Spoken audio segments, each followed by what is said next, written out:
할렐루야. 아주 중요한 한 주를 지나고 있습니다. 아시다시피 우크라이나라 대선을 앞두고 저희들이 더 하나님께 집중해야 할 때이고 정신을 더 바짝 차려야 할 때입니다.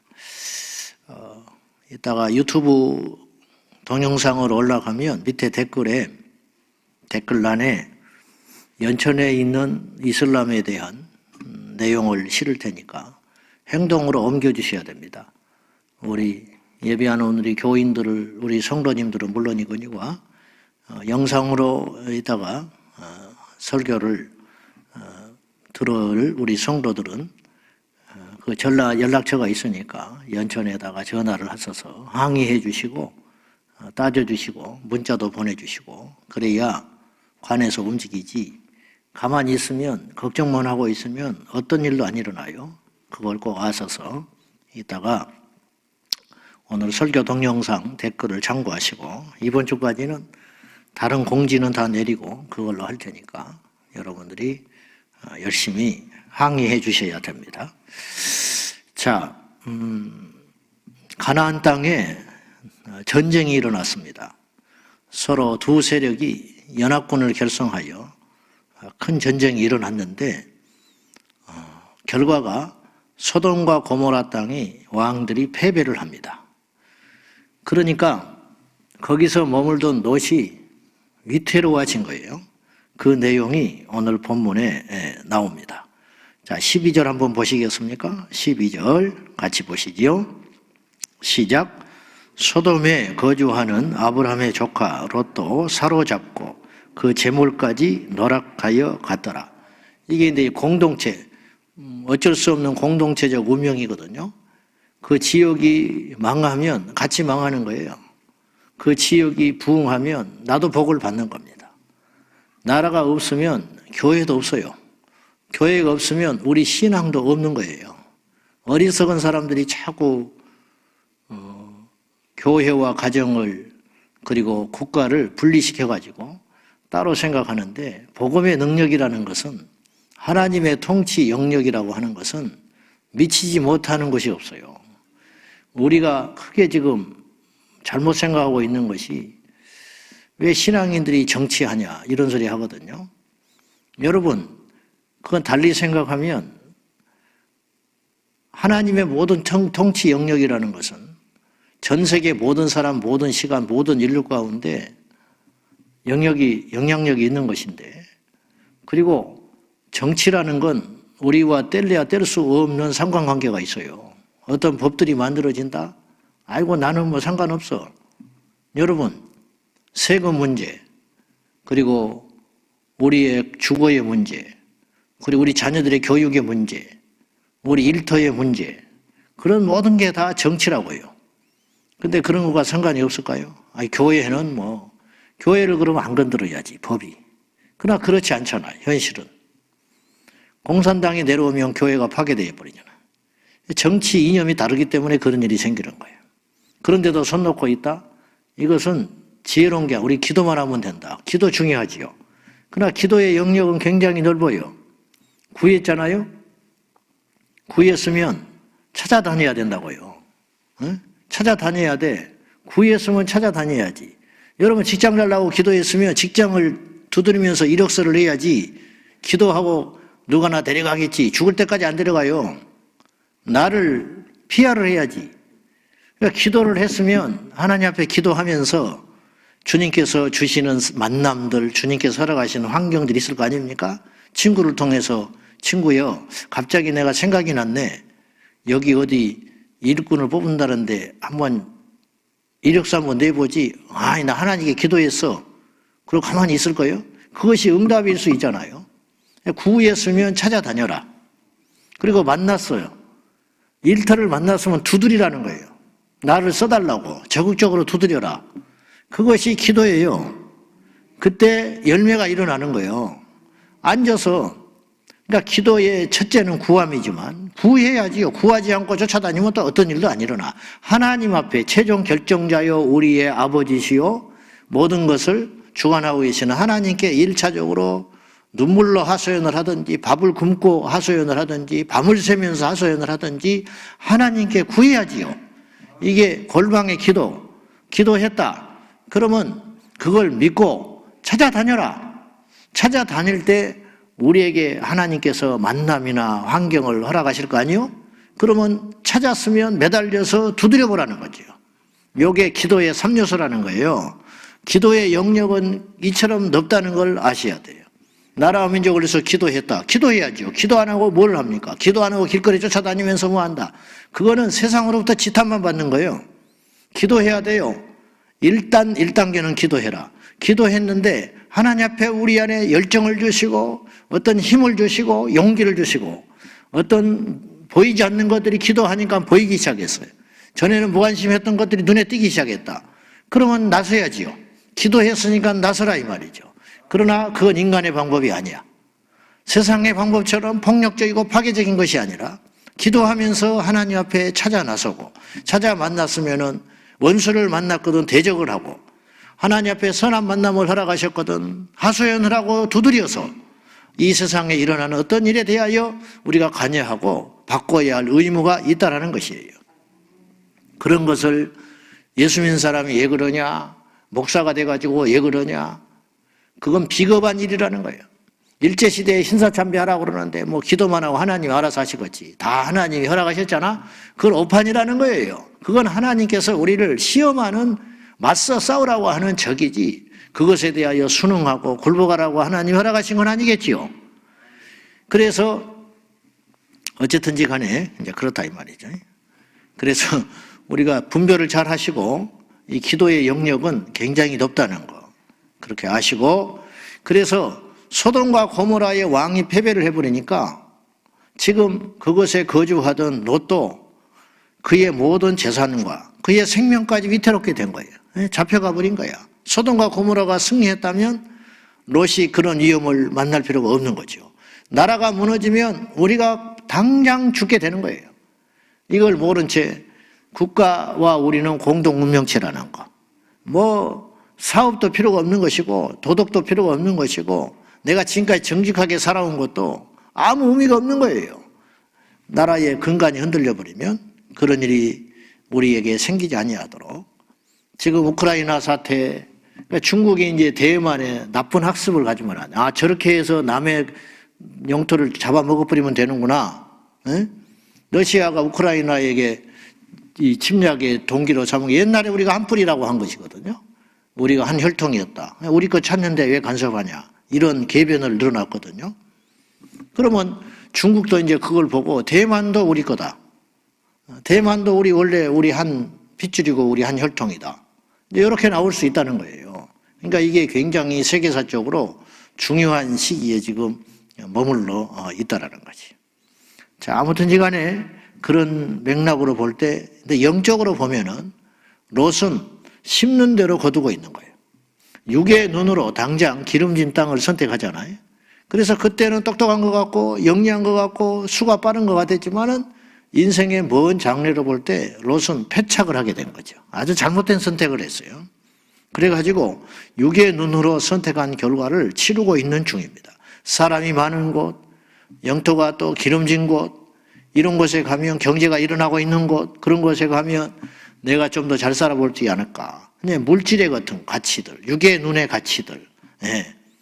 뭐 사람들이 몰리는 곳, 이런 곳에 이런 건 전부 세상이에요, 사실은. 지금도 보십시오. 사람들이 몰리는 곳, 그런 곳은 반드시 죄가 끌게 돼 있어. 소돔과 고모라에 어떤 문화들이 발전하고 돈이 흥청망청하고 초대교회 소도시들도 다 마찬가지. 에베소 우상 숭배 가득했죠. 왜냐? 돈이 몰리고 인구가 몰리고 경제가 발전하고 문화가 꽃을 피우니까 하나님이 없는 문화는 반드시 타락하고 음란하고 더러울 수밖에 없어요. 우리나라도 마찬가지예요. 네, 우리나라도. 그러니까 하나님 없는 무신론자들이 힘을 가지고 돈을 가지면 반드시 망가진다는 역사의 진리가 계속 반복되고 있다는 거죠. 소돔과 고모라도 마찬가지. 그런 tum바구니 속에 가지 말아야 할 곳에 가서는 안 되는 사람이 감으로 이런 큰 환난과 곤란을 당하게 되는 것이죠. 아브라함이 굉장히 강단 있는 사람입니다. 우리가 보기에 그냥 우유부단하고 그냥 하라면 하란 대로 이런 줄 알았더니 오늘 본문에서 아브라함이 굉장히 강단이 있다는 것을 알게 돼요. 14절 말씀 봅시다. 14절 시작. 아브라함이 그의 조카가 사로잡혔음을 듣고 집에서 길리고 훈련된 자 318명을 거느리고 단까지 쫓아갔어. 어지간히 속썩이는 거야. 조카 하나가 어떻게 있는 이놈이 지 잘 살아보겠다고 하더니 또 사로잡혀가서 죽겠다고 또 정갈이 왔다는 거야. 여러분이라면 구해줄 마음이 있겠어요, 없겠어요? 에? 지가 먼저 선택하고 약속 빠르게 딱 해가지고 안녕히 계세요. 그리고 가버린 놈을 그래 가서 잘 살아야지 말이지. 좋을 때는 소식도 없고 기껏 이제 들려오는 소식이 뭘 잘났다고 재산 다 뺏겨버리고 포로로 잡혀가지고 처자식까지 다 끌려가가지고 중내산이 하는 그런 소문이 들릴 때 여러분이라면 어떻게 하겠냐고. 즉시로 아브라함은 자기가 기르고 있던 사병이 318명, 318명이 더 될 거예요. 근데 318명만 이제 일으켜서 나갔다는 거야. 아브라함이 얼마나 큰 거부가 되었고 왕의 백일 만한 그 당시 족장 시대에 힘을 가졌는가를 알 수 있는 부분이에요. 나중에 왕이 와서 하친을 먼저 손을 내밀 정도로 아브라함이 영향력이 있고 고대 근동의 무시무시한 존재가 되는 거죠. 복을 받으려고 해서 받은 게 아니라니까요. 어쩌다가 복을 받은 사람이 아브라함이다. 이것이 진짜 복이다. 이것이 진짜 하나님이 주신 복이다. 세상의 복은 경쟁하고 욕심을 내고 탐하고 바둥바둥 올라가야 얻을 수 있는 복인데 하나님이 주신 복은 100%도 복을 받고 양보를 해도 복을 받고 저도 복을 받고 잘못된 선택을 해도 복을 받고 할렐루야. 이게 하나님이 주신 진짜 복이라 이 말이지. 그리고 이 복은 계속 가요. 아브라함만 복을 받은 게 아니야. 이삭도 복을 받았고 야곱까지 복을 받았고 요셉까지도 복을 받았잖아요. 하나님이 약속하신 그대로 너의 복은 천대에 이른다는 거예요. 너의 지금은 아무것도 아닌 것 같지만 네 자손이 하늘의 별과 바다의 모래같이 많아질 것이고 네가 바라보고 있는 모든 땅을 너와 네 후손에게 주리라. 지금 이스라엘은 전 세계를 지배하는 소수 민족이지만 영향력으로 따지면 어마어마한 힘을 가진 민족이 됐다 이 말이지. 똑똑해서가 아니에요. 하나님이 약속했기 때문에 그런 거죠. 우리에게도 이 약속을 하나님께서 주실 수 있다는 거예요. 아무에게나 이 약속을 주지 아니하시고 하나님은 약속한 이상은 반드시 이루시는 능하신 하나님이라는 거지요. 사람은 약속해놓고도 환경이 안 맞아서 능력이 부족해서 거짓말을 해서 안 지키는 수가 허다하게 많아요. 그러나 하나님은 그렇지 않아. 광야에서 길을 내신다 했어요. 광야의 길이 나는 거예요. 너희들에게 반드시 이곳으로 돌아오게 하리라. 돌아와 버리는 거지요. 1948년에 해방돼 버렸다니까 이스라엘이. 하나님께서 맘먹은 걸 막을 자는 없다. 그러니까 하나님께 줄되는 인생이 되어야 된다 이 말이죠. 헛똑똑이 되지 말고 진짜 똑똑한 사람이 돼야 되는데 저 같은 경우도 오래 살지 않았지만 돌이켜볼 때에 너무 하나님 앞에 속보이는 짓을 많이 했어요. 네. 여러분은 몰라. 알면 은혜가 안 되는 거야. 알면 이 자리에 절반은 나가 떨어질 거야. 뭐 나만 그런가? 여러분은 안 그러시나? 다 마찬가지죠. 자, 어쨌든 자신이 기르던 사병 318명을 데리고 즉시로 가서 조카를 구했다는 것은 아브라함이 얼마나 강단이 있는 사람인가. 여러분 말이 그렇지 지금도 318명 직원들 거느리고 먹여 살리려면요 보통 일이 아니에요. 그 당시는 어땠겠어요?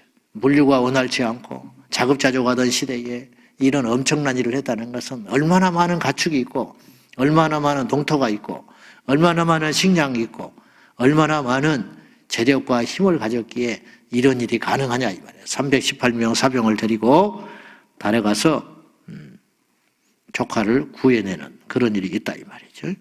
아브라함은 인간의 눈으로 볼 때는 계속 손해보는 짓만 했어요. 본토친척 근거를 떠나버려야 했고 그리고 조카를 데리고 왔다가 조금 복을 받아서 이렇게 영향력을 가지니까 서로 다투니까 양보를 해버리지. 그리고 또 롯을 구출하러 가요. 그것도 자기의 생명을 거는 일이에요. 이게 지금 이겼기니 망정이지 이게 지금 보통 일이 아니라고요. 이겨버린 왕들과 맞서서 패배한 지역에 가가지고 318명 데리고 가서 그 조카를 구원한다? 이거 결코 쉬운 일 아닙니다. 승리하고 돌아온 다음에 소돔 왕과 살렘 왕, 여기서 중요한 인물이 등장하는데 멜기세덱이라는 인물이 등장을 해요. 살렘 왕 멜기세덱의 영접을 받습니다. 자, 멜기세덱은 신약으로 넘어와서 예수 그리스도를 예표합니다. 예수님을 상징하는 인물이 되는데 그 이유가 뭐냐면 밑도 끝도 없이 나타났다 이 말이에요. 멜기세덱은 이때 딱 한 번 나타나고 없어져 버려요. 예수님이 이 땅에서 난 분이 아니잖아. 그런 면에서 신약 성경에서 멜기세덱을 예수님과 빗대어 설명을 했고요. 또 하나는 멜기세덱이 아주 신기한 인물인 게 제사장의 역할을 했어요. 자, 우리 18절 한번 봐요. 18절. 자, 19절까지 시작. 살렘 왕 멜기세덱이 떡과 포도주를 가지고 나왔으니 그는 지극히 높으신 하나님의 제사장이었더라. 그가 아브라함에게 축복하여 이르되 천지의 주제이시오 지극히 높으신 하나님이여 아브라함에게 복을 주옵소서. 여기서 멜기세덱은 왕인과 동시에 중요한 직책을 하나 가졌는데 제사장이었다. 여러분, 이때 지금 제사장 제도가 있어요, 없어요? 없단 말이죠. 제사장 제도는 언제 생겨요? 모세 율법으로 말미암아 생기는 거예요. 아론 때부터 제사장이 생겨요. 아론의 후손이 대대에 이르러 제사장이 되거라. 이것이 하나님의 명령인데 있지도 않은 직책을 멜기세덱이 가졌다는 거예요. 이게 신비한 일이라는 거예요. 그래서 신비한 인물이다. 밑도 끝도 없는 인물이고 인류의 죄를 속량하러 제사장은요 하나님과 인간 사이의 중보자 역할을 해요. 제사장이 없으면 제사가 성립이 안 돼요. 성전이 있어도 제사장이 없으면 제사를 드릴 수 없어요. 제물을 가져왔을 때 반드시 필수적인 제물이 있고 성전이 있어도 제사가 성립이 안 되는 거야. 왜냐? 하나님과 인간 사이에 중간에서 역할을 해주는 존재가 있어야 되는데 그가 제사장이고 그 중에 으뜸이 대제사장이에요. 그러니까 제물을 가지고 가면 알다시피 레위기법에 의하면 제사장이 반드시 제물에게 안수해야 했어요. 안수를 하지 않으면 이 제물은 혈액이 없어요. 이때 안수는 축복의 안수가 아니고 이 사람이 죄가 이쪽으로 전가해 가는 의식으로서의 안수를 하는 거예요. 그것이 없으면 이 제물을 아무리 귀한 걸 정성을 들여서 해도 하나님 받는 것은 아무런 의미가 없다는 거예요. 제사장의 역할이 중요하다는 거예요. 우리 인류의 죄를 속량하시는 분이 예수 그리스도예요. 하나님과 우리 사이의 중보자는 유일하신 분이 있는데 교황도 아니고 신부도 아니고 목사도 아니에요.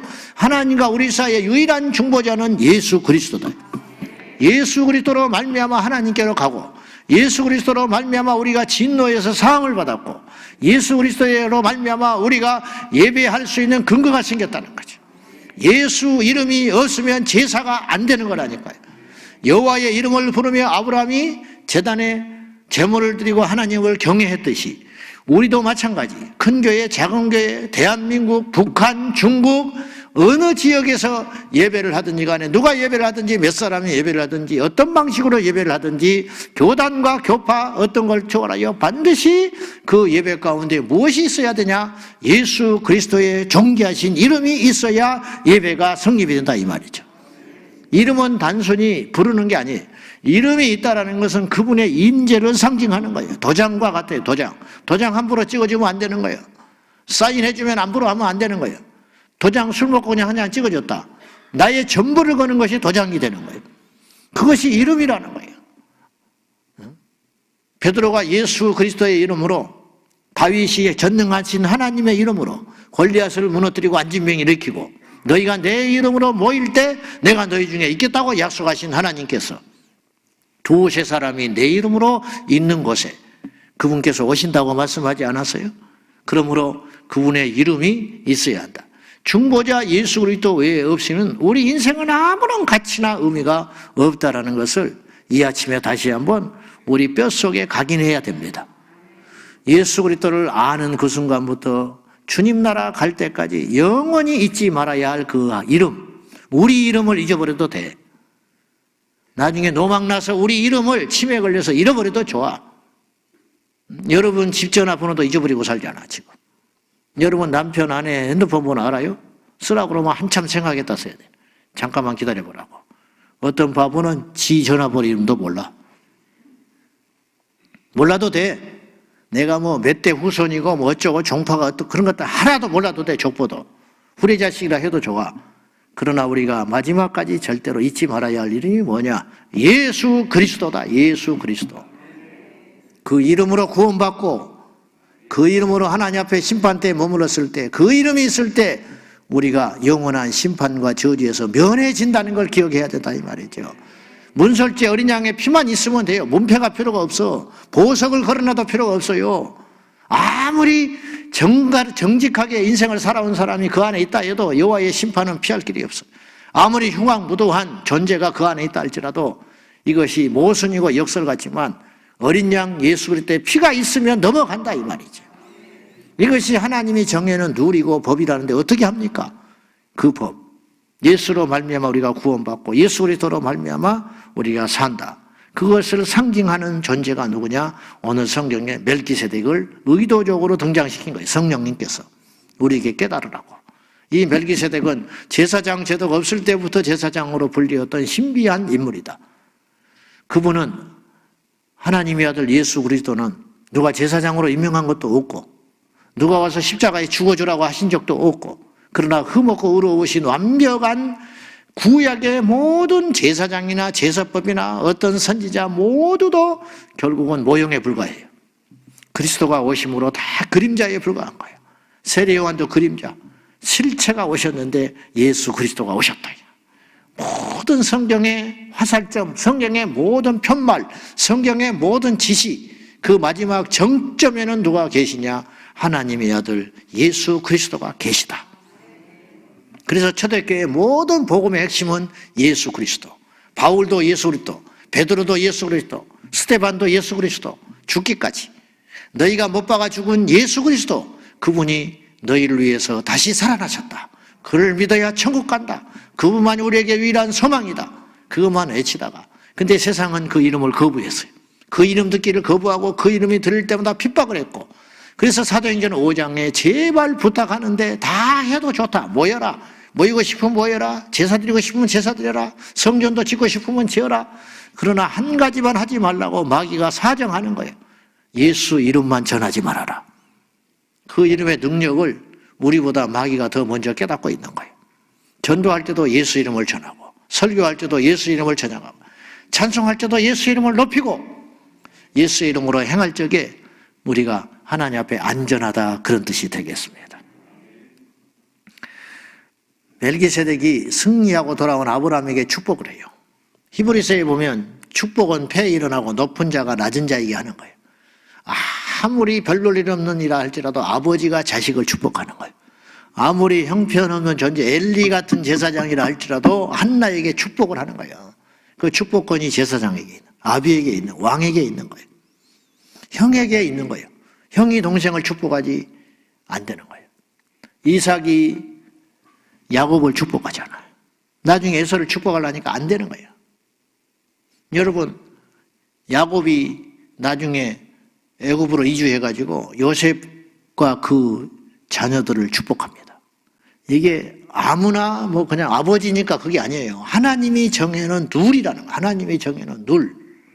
절대로 물은 거슬려서 위로 올라가지를 못해. 이게 질서라는 거예요. 하나님이 정해놓은 질서. 그래서 오늘 멜기세덱이 아브라함을 축복했다는 건 제사장의 축복이 있기 때문에 가능한 거예요. 이거는 위법이 아니에요. 이게 당연한 일이죠. 아브라함에게 축복을 하잖아요. 축복이라는 말은 복을 축원해주고 빌어준다는 뜻이에요. 그러므로 사실 용어도 나도 무심코 그렇게 쓰지만 하나님이 축복한다. 그건 틀린 말이에요. 하나님이 누구에게 복을 빌어줘요? 엄밀히 따지면 목사가 축복하는 거예요. 목사가. 아버지가 자식을 축복하는 거예요. 하나님은 축복하는 분이 아니에요. 하나님은 복을 주는 분이야. 근데 이제 우리 한국의 용어가 이 축복이 그냥 무작정 쓰이니까 하나님이 여러분을 축복하기를 원합니다. 그러면 아멘. 나도 아멘 해. 나도 아멘 하긴 하는데 그게 무슨 뜻인지는 아니니까 진심은. 그러나 용어적으로는 굉장히 위험한 말이고 틀린 말이라는 거예요. 하나님이 누구한테 복을 빌어줘요? 또 다른 신이 어디가 있어요? 하나님이 복을 주시는 분이지. 하나님은 복 주시고 우리가 하나님께 축복을 간청하는 것이죠. 그러니까 멜기세덱이 아브라함을 축복했다라는 말은 딱 맞는 말이라는 거예요. 멜기세덱이 복을 주는 게 아니라니까요. 하나님께 복을 빌어주는 거예요. 멜기세덱이 아브라함에게 복을 주시라고 복을 빌어주는 장면이 오늘 성경에 나옵니다. 그리고 그 복은 그대로 됐고 아브라함이 율법도 있기 전에 예물을 멜기세덱에게 드리는 거예요. 왜냐? 제사장이니까. 마지막으로요, 아브라함의 아주 얼마나 기계가 센지가 오늘 나와요. 자, 23절 마지막으로 읽고 마칩시다. 시작.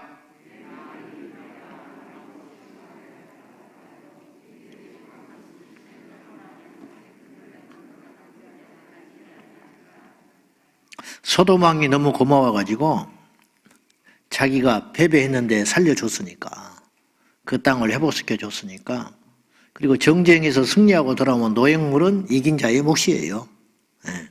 근데 그걸 다 가지라고 그래요. 아브라함에게. 그건 당연한 이치인데 아브라함이 거부합니다. 야, 싫다. 그 이유가 뭐냐면, 그러면 소문날 거 아니냐. 네가 나한테 재물을 줘서 아브라함이 저렇게 부욕해 됐다고. 나 그런 소리 듣기 싫어. 그 이유가 뭔지 알아요? 자존심이 아니에요. 아브라함은 하나님이 복 줬다는 소리를 듣고 싶은 거야. 내가 사람으로 말미암아 치부했다는 소리 안 들으란다. 얼마나 멋집니까? 깔끔하고 멋지고 하나님의 영광을 위해 살았던 양심적인 선택. 존경받는, 그래서 무시무시하죠, 아브라함이. 여러분, 예수 믿는 우리가요, 세상에서 짓밟히고 무시당하면 안 돼요. 한번 얻어먹었으면 나중에는 기억하고 있다가 꼭 대갚아서 대접하라니까. 능력이 없는데요? 그럼 얻어먹지를 마. 대접받고 사는 게 좋은지 아셔? 뭐 좋아, 좋기는 대접받고 사는 게, 대접하는 게 좋지. 성경에는 복이, 대접하는 자가 복이 있다고 그랬고, 받는 자가 복이 아니라 주는 자가 복이 있다 했어요. 핍박을 받는 자가 복이 있고, 그렇잖아요? 손을 내미는 자가 복이 있고, 먼저 화해하는 자가 복이 있고. 아브라함이 큰 그릇이다 이 말이에요. 내가 사람으로 말미암아 시시하게 너 때문에 내가 먹고 산다는 소리 듣기 싫어. 나도 먹고 살만해. 하나님 복 주셔서 충분해. 그러면서 딱 끊어버린다는 거죠.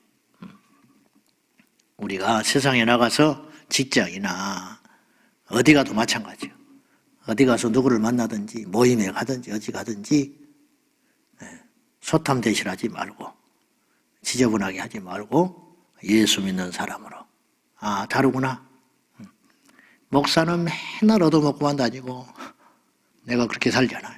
맨날 얻어먹고 살고 대접만 받고 살고 그것이 의뢰 당연한 일이 돼가지고 그렇게 살 생각하지 말고 다 똑같다. 그리 아시고 우리 하나님 앞에 복을 받아서 복을 주는 자가 됩시다. 아멘. 기도하겠습니다. 이 시간에 기도하실 적에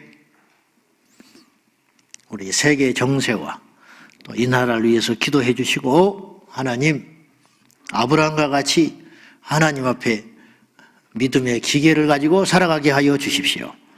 승리하게 하여 주십시오. 다 같이 이 시간에 하나님 앞에 부르짖어 우리 기도하도록 하겠습니다. 살아계신 하나님 아버지, 이 나라 이 민족이 하나님 앞에 고비고비 넘어서 여기까지 왔습니다. 다음 주에 5년간 이 나라를 이끌 지도자를 뽑습니다. 하나님, 사람이 제비를 뽑으나 결정은 하나님이 하시겠지만 합의하시면 하나님 마음에 합한 자, 이 민족을 정말로 어둠으로 몰고 갈 자가 아니라 빛으로 인도할 자, 혼란과 어려움에 빠뜨릴 자가 아니라 하나님 앞에 양심을 가진 아브라함과 같은 지도자, 다윗과 같은 지도자, 사도 바울과 같은 지도자, 그러한 지도자를 복을 우리에게 허락하여 주시옵소서. 하나님 아버지, 세계 정세가 심상치 않습니다. 더 이상 지도자들이 엉뚱한 짓을 하지 아니하도록 그 마음을 붙잡아 주시옵시고, 힘없고 작은 나라들이 슬픔에 빠지고 무고한 생명을 잃어버리지 아니하도록 그들의 눈물과 그들의 하소연을 들어 응답하여 주시옵소서. 아버지 하나님, 아브라함이 하나님께 복을 받습니다. 사람에게서 복이 오는 것이 아니라 하나님께로만 복이 온다는 걸 알았던 아브라함은 인생의 승리자가 됩니다. 조카 롯은 인간의 수를 부리다가 어려움에 처하였고, 아브라함은 날마다 주님과 동행함으로 주님의 음성을 들음으로 하나님께 영광 돌리는 존귀하고 아름답고 권세 있는 삶을 삽니다. 우리도 그리하게 하여 주소서. 사람에게 인하여 치부의 딴소리 듣지 않게 하시고, 하나님으로 말미암아 복을 받았다는 간증들이 우리의 삶에서 일어나게 하시고 우리 후대에 일어나게 하여 주시옵소서. 우리 교회가 하나님으로 말미암아 부흥되고 하나님으로 말미암아 복을 받고 하나님으로 말미암아 영향력을 가졌다고 소문나야지, 사람이 소문나고 인간의 실수와 방법과 프로그램으로 소문나지 아니하도록 오직 예수 그리스도만이 영광과 존귀함을 받는 귀한 교회와 성도들이 되게 하여 주옵소서. 하나님 아버지, 부족하지만 이 민족을 위해서 기도합니다. 이 민족이 어떻게 여기까지 왔습니까? 주여 굽어 살피시사 은혜를 베풀어 주시옵소서. 향후 5년을 이끌 지도자가 곧 있으면 뽑히게 됩니다. 사람이 제비를 뽑으나 결정은 하나님이 하시는 줄로 아오니 주여 선한 지도자를 허락하여 주옵소서. 세계 정세가 심상치 않습니다. 모든 것이 하나님의 계획과 뜻에 있지만 합의하시면 이 땅에 평화를 허락하여 주시고, 아버지 하나님 무고한 살상이 일어나지 않도록 하시고, 지도자들이 힘을 가진 그 어리석은 자들이 경거망동하지 아니하도록 붙잡아 주시옵소서. 아버지, 아브라함의 생애를 통해 우리가 배울 것이 많습니다. 믿음으로 살았던 아브라함처럼 우리도 믿음으로 살게 하여 주시고, 하나님 앞에 믿음으로 승리하는 삶을 살았던 것처럼 우리도 하나님 의식하며 살게 하시고, 날마다 제단을 쌓고 주의 음성을 듣고 주님과 깊이 교제했던 아브라함과 같이 우리도 성령님 찾아오시고 날마다 주님과 대화하게 하여 주옵소서. 주님이 말씀하지 않는 것이 아니라 우리가 듣지 못하오니 용서하여 주시고, 아둔한 길을 열어주시고 닫혀버린 눈을 열어주셔서 주의 음성을 듣고 주의 뜻을 보게 하여 주셔서 오늘 하루도 성실히 행함으로 하나님 앞에 거룩하게 살게 하옵소서. 예수님의 이름으로 기도하옵나이다. 아멘. 주여